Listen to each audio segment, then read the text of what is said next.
बोलिए प्रेम से श्री सतगुरुदेव महाराज की जय। तेरी सतगुरु के चरणार में बहती प्रेम की धार, श्रद्धा से मज्जन करें पातक होवे झार।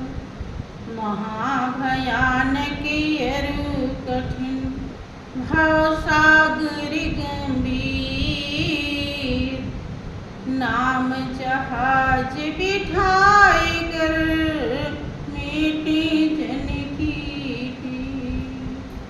शाश्वत सुख की खोज में भटके जीव दिन रैन, सतगुरु की अनुकंपा बिना कबहु न पावे चैन। निस दिन जिनकी वंदना करते शेष महेश, सो निर्गुण सगुण भई हरनी जगत करी। परम पुरुष गुरुदेव जी शाश्वत शांति निधान, बार बार दंडवत करूं सकल सुखों की खान। बोलिए प्रेम से श्री सतगुरुदेव महाराज की जय। श्री सच्चिदानंद भगवान की जय। वृंदावन बिहारी लाल की जय। सियावर रामचंद्र की जय। पवन सुत हनुमान जी महाराज की जय। बोलिए प्रेम से सब संतों की जय।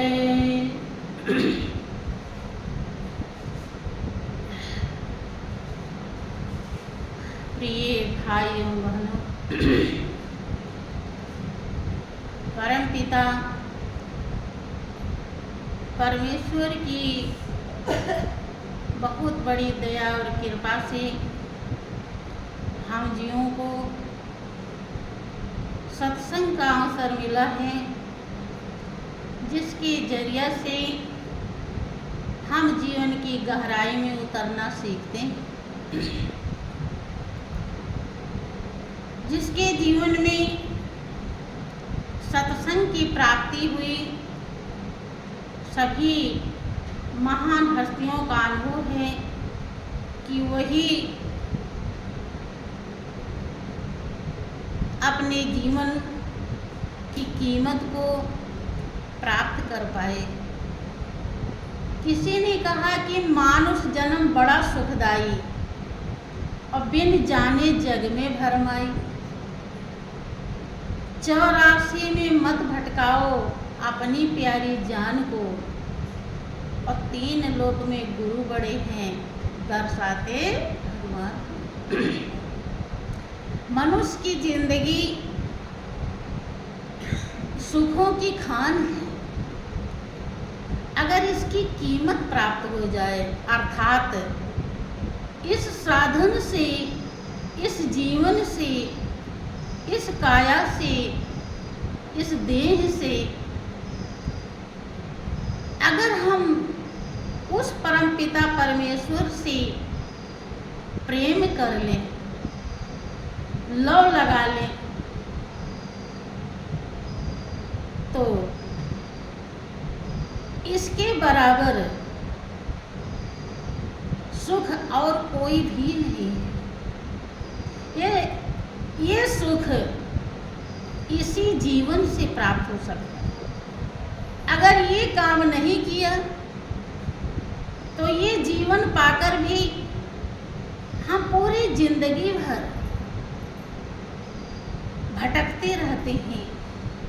भटकने का मतलब कि कभी इसमें सुख ढूंढते हैं, कभी उसमें सुख ढूंढते हैं, कभी वहाँ जाते हैं, कभी कहीं जाते हैं, कभी कुछ करते हैं, कभी कुछ करते हैं। करते करते ढूंढते रहते पूरी जिंदगी भर, लेकिन सभी महान हस्तियों का अनुभव है। हमारे महापुरुष कहते हैं कि लाख बना ले अरे जमाने, कितने यतन लगाएगा, और बिन ईश्वर को जाने बंदे कभी न शांति पाए। यद्यपि उसी को तो ढूंढता है भटक भटक कर इधर उधर, और साथ तुम्हारे रहता निस दिन वह दुनिया का जादूगर, और बिन सतगुरु के उसे न पाए, बिरथा जन्म गंवाएगा, और बिन ईश्वर को जाने बंदे कभी न शांति पाए। जानना है और जान करके उससे दिल लगाना है। अगर इतना ही काम कर लिया तो जीवन की कीमत मिल जाती है। अर्थात ये जिंदगी में जितना सुख शांति आनंद भरा हुआ है, इतना है कि जो देवता नहीं प्राप्त कर सकते वो मनुष्य प्राप्त कर सकते। मानव चोला देवताओं के लिए दुर्लभ है। भगवान राम बताते हैं कि बड़े भाग्य मानुष तन पावा, असुर दुर्लभ सब ग्रंथन गावा। बड़े भाग्य से प्रजावासी अयोध्यावासी जिस चोले को पाकर के आप उतना ही काम कर रहे हैं जितना 84 लाख योनियां करती, वो चोला बड़े भाग्य से मिला है, और वो देवता के लिए भी दुर्लभ, देव दुर्लभ चोला है। क्यों? साधन धाम मोक्ष कर द्वारा, और पाए न जहीं पर लोक सवार। ये साधनों का धाम है, अर्थात काया रूपी साधन से ही हम उस धाम पे, अपने लक्ष्य पे, अपने ध्येय को प्राप्त कर सकते, पहुंच सकते। ये साधन का धाम है और मोक्ष का दरवाजा है। अर्थात हम सारे विकारों से अपने दामन को छुड़ा सकते हैं, चाहे तो, और नहीं तो 84 लाख योनि रूपी गड्ढे में भी, खाई में भी गिर सकते। गुरु नानक जी सिखों के पहले गुरु हुए, महाज्ञानी कहलाए। उन्होंने कहा कि लख 84 भरम दिया पोपे अटकाए आए, और अब की पास आना पड़ा तो फिर 84। चाहे हम सुखों की खान, जिस सुख के लिए हमारी आत्मा जन्म जन्मांतर से बेचैन है, वो सुख हम प्राप्त कर सकते हैं, और चाहे तो इसी साधन हम 84 लाख योनि भी ले सकते हैं। संत महान पुरुष इसी सच्चाई को दर्शाने के लिए सब प्रकार से सारे दांव पेच दर्शाते हैं। दोहा, सोरठा, चौपाई, छंद, सब तरह से काव्य भी बना करके दर्शाते हैं कि आप किसी भी विधि से, कहीं से भी, कैसे भी, किसी भी प्रकार से आप इस सच्चाई को समझ। क्योंकि भाइयों बहनों, ये संसार मुसाफिर खाना है। इस संसार में हम व्यापारी बन के आए हैं। हमें व्यापार करना है। अब सामान तो बहुत हैं, लेकिन कौन सा हम व्यापार करने आए हैं, इसको हम भूल जाते हैं। क्या आए थे हरिभजन को ओटन लगे कपास, कॉल तो किया था भजन करने के लिए, लेकिन लोग देखो बच्चों को भी सही से संस्कार नहीं देते हैं। देखते हैं कि बच्चे पैदा हुए तो बहुत लोग थोड़े धार्मिक अपने को पाते हैं, तो बच्चे का नाम कोई कान्हा रख देगा, कोई माधव रख देगा, लेकिन माधव वाला गुण भी तो होना चाहिए या नहीं होना चाहिए? खाली नाम रखने से काम चल जाएगा क्या? है? माधव इस दुनिया में आकर के क्या क्या किए? कुछ तो करवाओ, कुछ तो योग्य बनाओ। काहे नहीं बना पाते हैं? क्योंकि वो खुद ही हरि भजन के लिए आए थे और उन्हें यही भी पता, इसका भी उन्हें ध्यान नहीं। वो खुद ही दुनियादारी में लिप्त हैं और इसीलिए वो नाम तो कैसे रख लिए, लेकिन बच्चे का संस्कार दे नहीं पाते। और दे नहीं पाते हैं, जब खुद ही नहीं समझते हैं तो उसे देंगे कैसे? देना चाहिए। अगर देंगे नहीं तो अपने जीवन की कीमत तो बेकार जा ही रही है और बच्चे का जीवन बेकार हो जाता है। भाई बहनों, इस संसार में हमारे महापुरुष दर्शाते हैं कि मोह सकल व्याधिन कर मोला, अत्यंते पुन उपजत बहुशोला। मोह ही सब रोगों का जड़ है। जो जो रोग हमारी आत्मा पे लगा हुआ है, विषय प्रपंच का, विकारों का, उसका एक ही विशेष कारण है मोह। और ये बड़े आसानी से अपना एक किनारा पकड़ लेता है अगर हमें वास्तविकता का बोध हो जाए,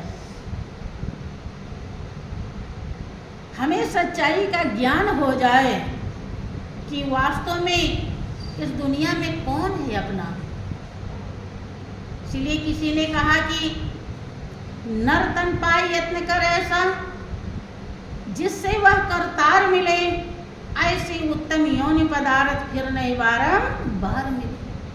कि 2 दिन जग में जीना है, इतने पर क्यों इतराते हो, और मेरी माया मेरी काया शोर मचाते जाते हो। साथ नहीं हरि नाम लिया, गफलत में दिन रात कटे, काया भी बदनाम करी, अफसोस की खाली हाथ चले। जीवन का हमारे जो ध्येय और लक्ष्य है, यही समझाने के लिए महापुरुष हरदम इस धरती पर मौजूद रहते हैं। और इसके लिए जब हम मन बना के बैठते हैं कि हमें अपने लक्ष्य को प्राप्त करना है, हमें अपनी मंजिल पानी है, हमें मालिक ने इस दुनिया में किस लिए भेजा है, वो हमें कर्तव्य करना है।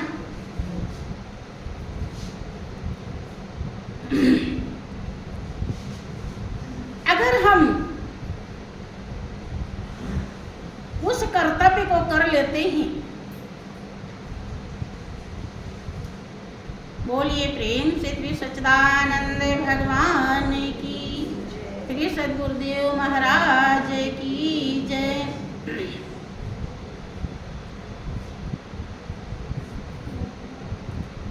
वृंदावन बिहारी लाल की जय। भाइयों बहनों, जब हम इस ध्येय से यहाँ बैठते हैं, ऐसे भाव बना करके, तब हमें महान पुरुषों की वाणी समझ में आती है। किसी महान आत्मा ने अपने अनुभव को व्यक्त किया कि बात बड़ी है अटपटी, झटपट लखे न कोई, और जो मन की खटपट मिटे तो चटपट दर्शन हो। यही खटपट ही हमारे मन का यहाँ आने के बाद भी निकलता नहीं, क्योंकि हमारा जो भाव है वो भरपूर लाभ लेने के लिए योग्य नहीं होता है। जब हम वहाँ से चलते हैं तभी हमें इस भाव से चलना चाहिए कि आज श्री गुरु महाराज जी जो कुछ भी दर्शाएंगे हम उसको गौर करेंगे, हम उसे हृदय में उतारेंगे, हम उसे धारण करेंगे, हैं? क्योंकि बताया भी है कि संत मिलन को जाइए, तज माया अभिमान, और ज्यों ज्यों पग आगे धरे कोटिन यज्ञ समान। कि संत मिलन को जाइए, तज माया अभिमान। जब माया और अभिमान जो वास्तव में कुछ भी नहीं है, केवल धोखा है, और इसी धोखे के कारण हम उस अविनाशी रिश्ते को जोड़ नहीं पाते, अविनाशी धन को इकट्ठा नहीं कर पाते, अविनाशी मालिक से मिल नहीं पाते। माया और अभिमान है कुछ नहीं, लेकिन यही सब कुछ बना रहता है अज्ञानता के कारण, और हम इसे घर पे रख कर नहीं आ पाते हैं, छोड़कर नहीं आ पाते हैं, और जब आते नहीं तो हमारा भाव ऐसा निर्मल नहीं बन पाता कि जो श्री गुरुदेव दर्शाएंगे हम उसे अवश्य धारण करें। अगर ऐसा भाव रहे तो हम जरूर उसी दिन, चाहे एक ही दिन सत्संग मिले, क्योंकि हमारा अपना खुद का अनुभव है। जब हमारे श्री गुरु महाराज जी हमको मिलते हैं, पहली बार हमने सत्संग सुना, हमें कुछ नहीं पता चला कि सत्संग क्या होता है, और ये सब लोग क्या कर रहे हैं, गा बजा रहे, प्रवचन सुना रहे, कुछ हमें समझ में बात। लेकिन एक बात केवल मुझे समझ में आई कि भगवान का दर्शन करा देते। ये जो महाराज जी आए हैं, संत जी आए हैं, ये भगवान का दर्शन करा, एक बात। और एक बात ने हृदय में ऐसा तूफान मचा दिया कि शरीर कब्जे में और वही भाव यहाँ पहुँचा। अगर कुछ भी एक भी बात आप सुनते हैं कि रत्नाकर को एक बात समझ में आ गई थी कि हमारे पाप में कोई हिस्सा नहीं लेगा, सही में समझ में आ गई। वैसे तो कोई भी कह देता है कि कोई किसी का नहीं, लेकिन रहते हुई कोई किसी का नहीं है, लेकिन ठिकाना वही बना रखा है। बदलते नहीं।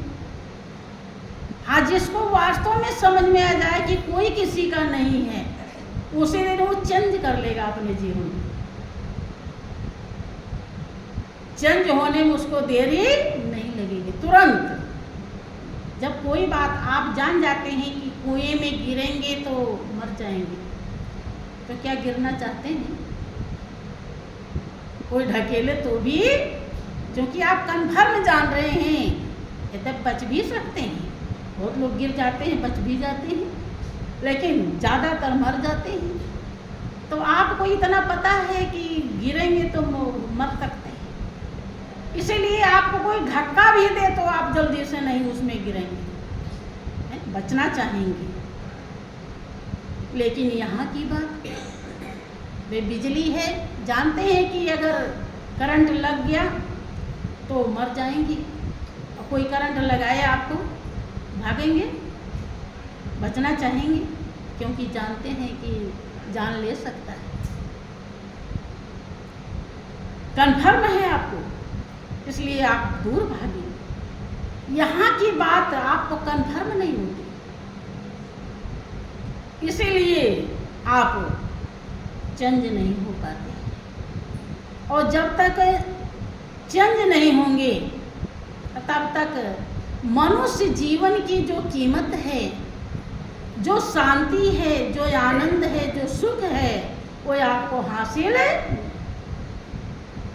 कोई चीज़ में जरा सी भी कमी हो जाती है, देखो आपने मान लीजिए कोई सब्जी बनाई, खूब मिर्ची मसाला बढ़िया से डाला है, लेकिन नमक तेज कर दिया तो उसका स्वाद नहीं आएगा, बेकार हो जाएगा। या कोई चीज़ उसमें ज़्यादा कर दिया, यही यहाँ हम जीवन की सच्चाई को तभी समझ पाएंगे जब चेंज करेंगे। और चेंज करने में हमको दुविधा लगता है, भरम में हम रहते हैं कि ये सही कि वो सही, ये सही कि वो सही, ये एक तरफ नहीं हो पाते। देखिए, आप सुनते हैं बुल्ले शाह जी रोज अपने गुरु इनायत साहब के पास जाते थे, चुपके से जाते थे, क्योंकि उनके गुरु कोई छोटी जो गोत्र कास्ट होता है उनमें उस कास्ट के थे, और वो बड़े उसके थे। तो लोग कहेंगे कि देखो तो इतना बड़ा जाति का हो करके और छोटी जात में जाता है, इंसल्टी होगी, बदनामी होगी। और घर वाले फिर इस बात से बहुत डरते थे, उन्हें साहिब लोग बहुत आदर के साथ उनका नाम लेते थे। वे एक दिन वो जा ही रहे थे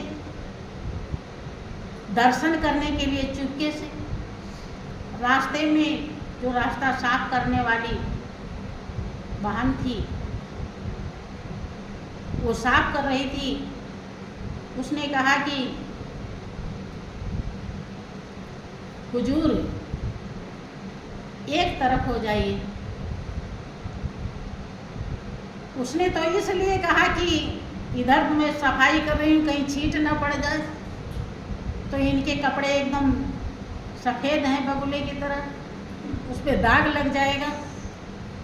और वो क्या यार, चूँकि जाकी रही भावना जैसी प्रभु मूरत देखी थी, उन्होंने तो तुरंत अर्थ लगा लिया, क्योंकि उनका दिल दिमाग इनायत साहब में घूम रही थी। जहाँ के लिए जा रहे थे माया और अभिमान को त्याग करके जा रहे थे, इसलिए उन्हें सच्चाई को समझने में देरी, बात कुछ और थी और अर्थ लगा लिया कुछ और। और वहीं मंजिल मिल जाती है। उन्होंने समझा कि ये कह रही है कि या तो मालिक की तरफ हो जाइए या दुनिया की तरफ। वो तुरंत ही वहीं से वो सब दुनिया के जो वाह आडंबर हैं कि लोग क्या कहेंगे, इस बात को भूल जाते हैं और गुरु चरण को पूरी तरह से पकड़ आज उनका नाम अच्छे भक्तों में गिना, संतों में, फकीरों में गिना जाता है। कहने का अर्थ ये है कि भाइयों बहनों, ब्रह्मानंद एक संत हुए हैं जिन्होंने ब्रह्म का आनंद लिया। वो ब्रह्म क्या है, कैसे है, कहाँ है, किस तरह से हर जगह व्यापक है, आप सभी को दर्शाया गया है। लेकिन आप पूरी तरह से कन्फर्म नहीं है। आपको पूर्ण विश्वास अनुभव होते हुए भी आपको विश्वास नहीं होता कि जो हम अनुभव करते हैं, दीदार करते हैं, दर्शन करते हैं, वो परमात्मा है।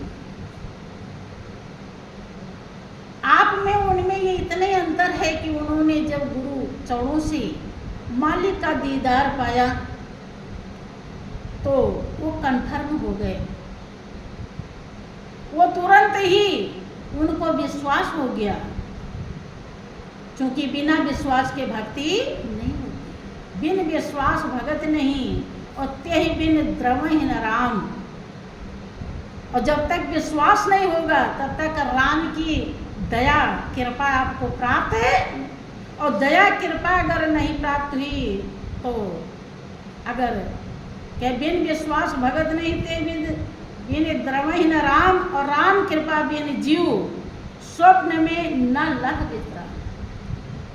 स्वप्न में भी उसे विश्राम नहीं मिल सकता, अर्थात संतुष्टि नहीं मिल सकती। उसके दिल की, उसके मन की, उसकी जो सूरत प्यासी है वो प्यास नहीं बुझ सकती। और अगर दिल बेचैन है तो मखमली गद्दे भी किसी काम के नहीं होते। विश्वास सबसे ज़्यादा जरूरी होता है। उन्होंने विश्वास किया तो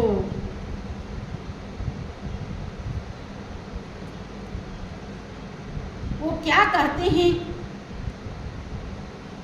गुरु की दया और कृपा को, क्योंकि जब तक उन्हें गुरु महाराज जी नहीं मिले थे, मालिक के प्रति उनको श्रद्धा लगन था। मालिक की खोज कहाँ नहीं किया, हर जगह जाते थे, ढूंढते थे। लेकिन परमात्मा किस तरह से व्यापक है, हर जगह रोम रोम में समाया है, कण कण में विराजमान है, इसका उन्हें कभी अनुभव नहीं हुआ, कहीं से नहीं हुआ। बहुत पूजा पाठ करी। जब गुरु महाराज जी मिलते हैं तब उन्हें जब अपने के गुरु के उपदेश समागम से जिसने अपने घट भीतर में ब्रह्मानंद स्वरूप को जान लिया, तेन साधन योग किया ना। जब अपने हृदय में, अपने अंदर ही उस व्यापक शक्ति का उन्होंने अनुभव कर लिया, दीदार कर ली, तो वो एक तरफ हो जाते हैं। अर्थात जहाँ संतुष्टि है, जहाँ शांति है, जहाँ सुख है, जहाँ अपना है, वहीं पर अपनी सूरत को स्थिर कर देते हैं। और स्थिर करने के बाद दुनिया जो धोखा है वो समझ में आ जाती है और उसका मोह ममता एक तरफ रख देते हैं। क्या कहते हैं, टाइम तो हो गया है। हाँ हाँ ऐसी के